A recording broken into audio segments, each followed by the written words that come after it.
Enforcement office requires steady, even temperament, a positive leadership style, and the ability to make difficult decisions quickly. Please give an example of a law enforcement leadership issue or challenge that you have faced in your career and how you have handled it. Robert, your question first. Repeat the question, please. Please give an example of a law enforcement leadership issue or challenge that you have faced in your career and how you handled it. Well, and I'll refer back, to my Police Lives Matter moment, because when that occurred, that was a very exigent decision when I created the Facebook profile of that. And when I created that program, it got an immediate response from the community, from the supporters of law enforcement, where I had to meet with leaders of the community, such as Chief Acevedo, Chief Mannix of Cedar Park, all these agencies. DPS was one of them, state representatives were others, because the response was also negative from people who didn't want to see them, or we were actually counter-protesting. And as a leader, I was making decisions, not just a leader of my at the office, but a leader in my home, because we had to have officers parked outside my house for protection because of perceived threats. And I had to make some decisions whether this was considered worth it, whether we should move forward. And when talking to my bride, we said, hey, this is the right thing to do. We need to stand up for what's right because law enforcement is being persecuted. And it was confirmed to be the right decision when the support showed up, over 2,000 people, including Marcus Luttrell, the famous Navy SEAL, reached out to me and said, hey, I support your causes and effects. The governor recognized it. The City Council of Austin, the liberal City Council of Austin, made September 19th Austin Police Officer Day. That was huge. That was a leadership decision that needed to be made and must have been made. So just getting the backing and the support showed the leadership philosophy that I had, the leadership style that I had, that people wanted to follow, because though they knew it wasn't a popular decision amongst some people, they knew it was the right decision. They just needed somebody willing to stand up. Because it took a political risk too, because nobody knew what the outcome would be when you have a radical group that is facing you in this cause as well. But I took that risk because it was the right thing to do. And the results were significant. They were rejuvenated. They were re-energized. The patrol officer that patrols your area wasn't as scared thinking that most of the community is against them, because people like you were willing to stand up behind these officers. They just needed someone to come up with the idea and say, hey, we stand behind you.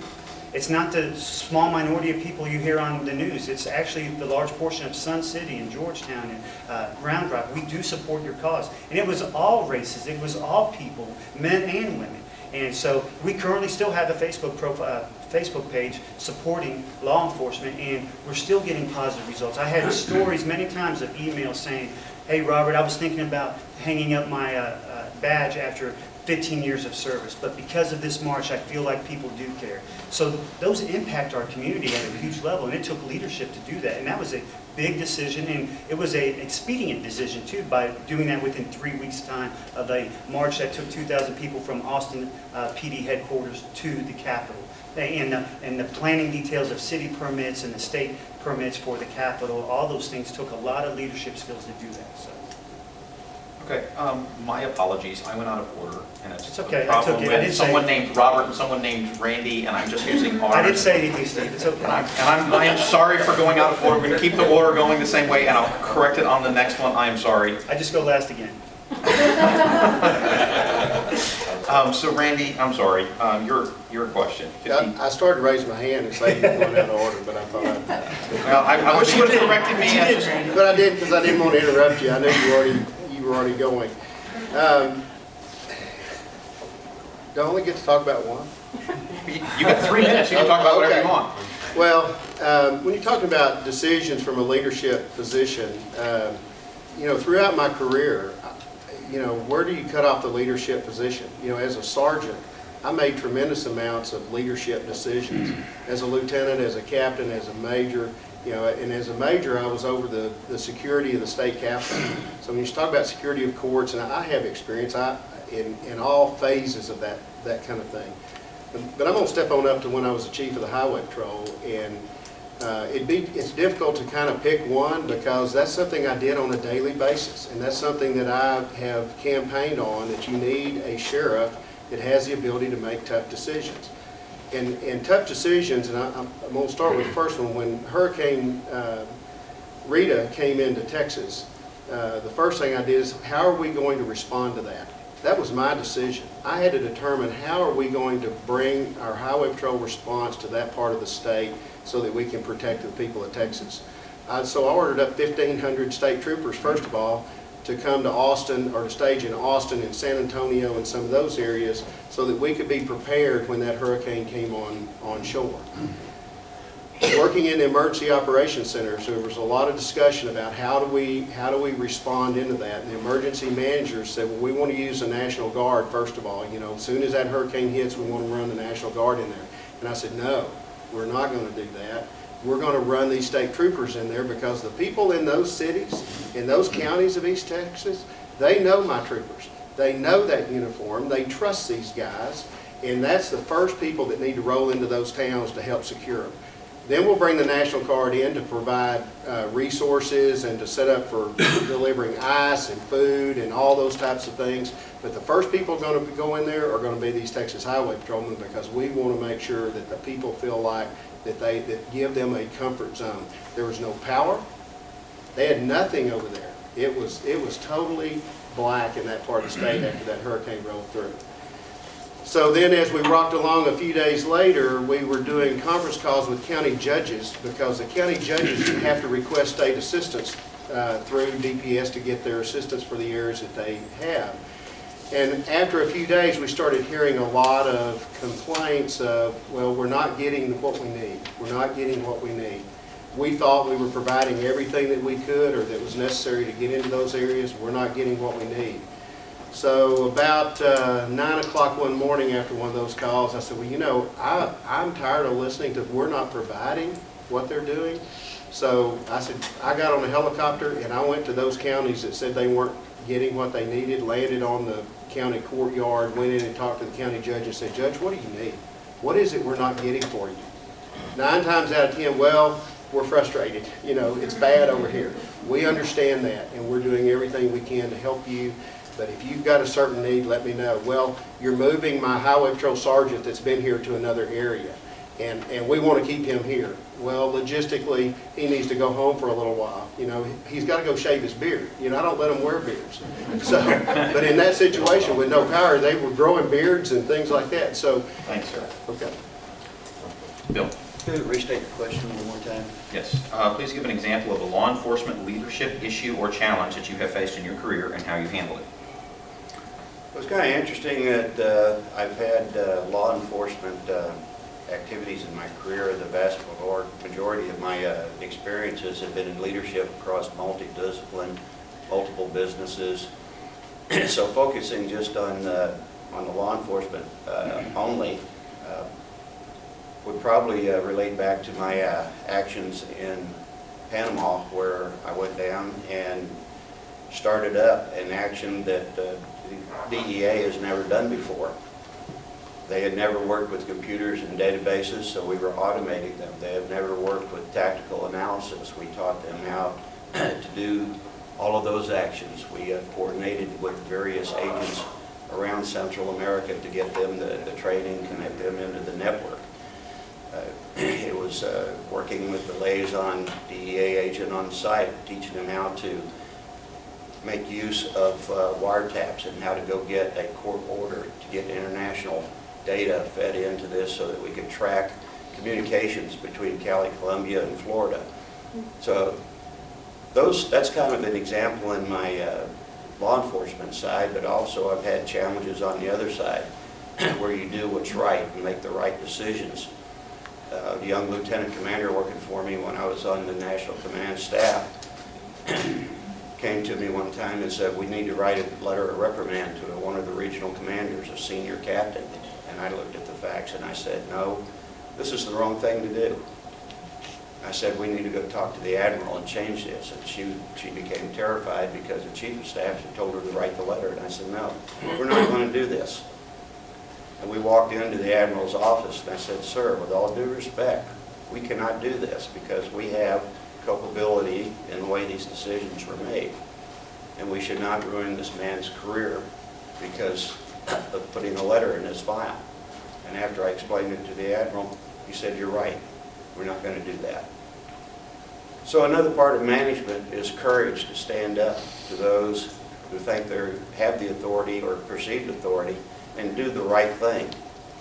It's an important thing, and I've had the challenges in my life to stand up to the IRS, the Department of Agriculture, when they were overstepping their bounds, and force them to comply and stay within the bounds of the Constitution. And the Constitution is critical in law enforcement because it's your rights and your protections as citizens that we're going to defend and make sure that they're not tampered with. Thank you, sir. All right, so now getting back on track, Randy's going to be your question first. I'm sorry about that. That's okay. Within the last several years in Texas, a district attorney and his wife, plus an assistant district attorney, were killed. Courthouse security is the responsibility of the sheriff. What, if any, measures would you recommend to the Commissioners Court and judges to increase security in the county courthouse, annex, and justice center?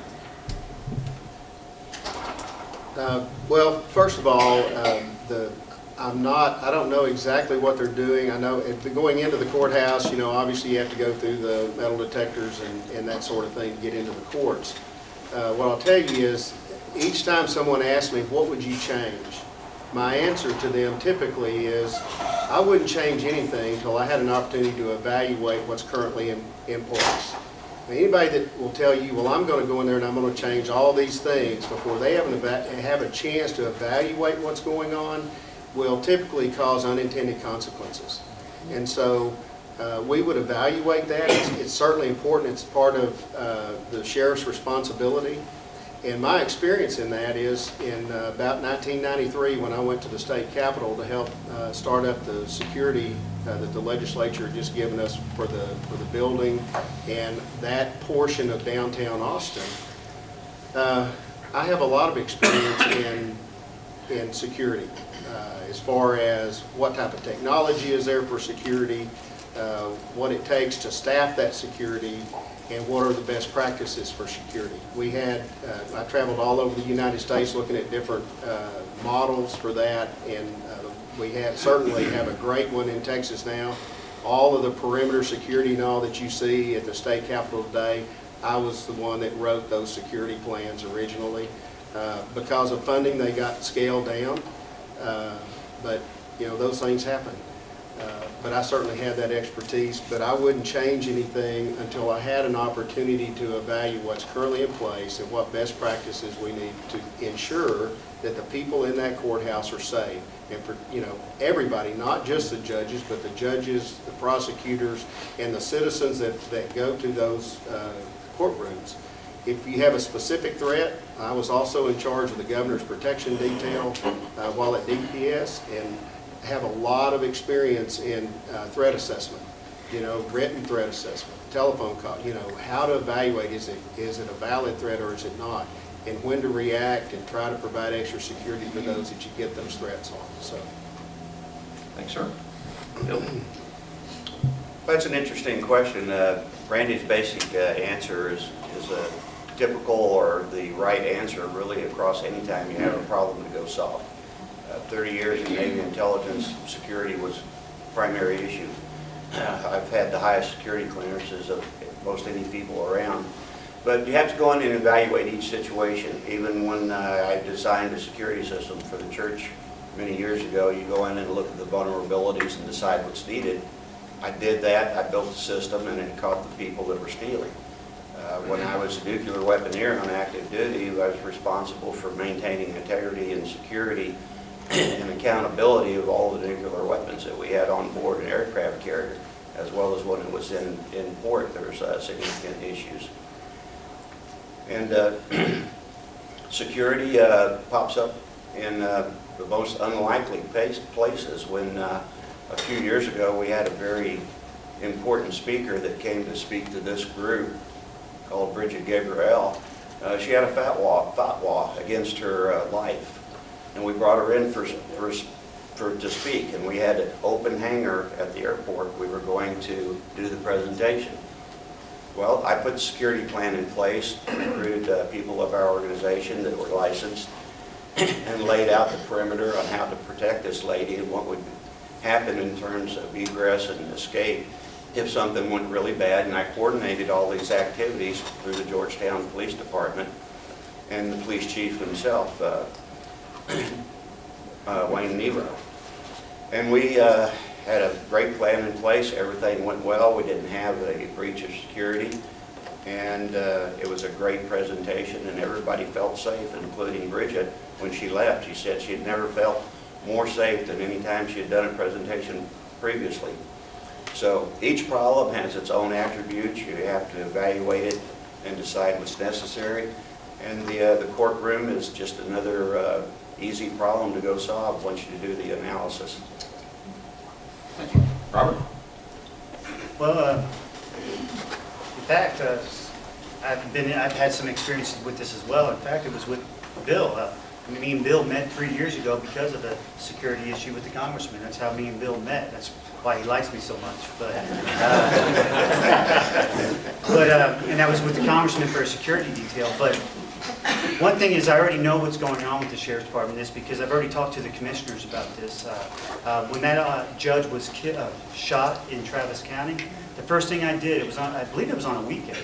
Well, it was a Friday night or something like that. But I immediately called one of our district judges and said, "Hey, do you have a concealed handgun license?" And she said, "No." I said, "I can find you somebody. We need to get you licensed." This is before open carry came out, because I was obviously concerned. And I said, "If you get all the judges together, I'll get a class together for you guys so we can do this." And she was very appreciative. With that said, when we talk about security for the courthouse, the difference between the civilian aspect and the military aspect is military terms or, hey, shut it down, but you can't do that with the courthouse. It's a public entity that is revolving business all day long, so you have a mixture of people you don't know and people who have to work there. The problem that I'm seeing currently at the judges area, though, is everybody knows what's going on, where the judges park. If you look where the parking garage is. So how do we fix that? Well, one, I know that the Sheriff's Department and the commissioners have already looked at some other areas, trying to see what they've been doing around the country to better protect their judges and see if any of those would work in our area. But also I think we need to be proactive immediately and say, hey, what are we willing to do with the judges as far as the Sheriff's Department that can better benefit them, such as, hey, can we give them a more secure parking location that is not open to the public? And things of that nature, and being more mindful of what's going on around us. So, I mean, it's rather simple. It's just implementing it and finding out what works best for an entity that is open to the public, that you can't just shut down and have those things that have been mentioned in the past. Rebecca? Yes, sir. Everything you've heard up here is pretty well true, and it's a sad state that we're in today, that we have to go look around and see how can we secure our judges and our prosecutors and our police officers. You know, used to it was the police officers and the prosecutors and the judges trying to protect y'all. And now it seems like we're kind of having a reversal of that. And so it's a little bit of just a narrative on my part, but I think we're in a sad state of affairs, and that's why we need strong leaders in the position of sheriff. And that's why what you're doing today is so important, that you evaluate the people that are here so that you can pick the best person, because it is important to you and everybody around you. Yes, sir.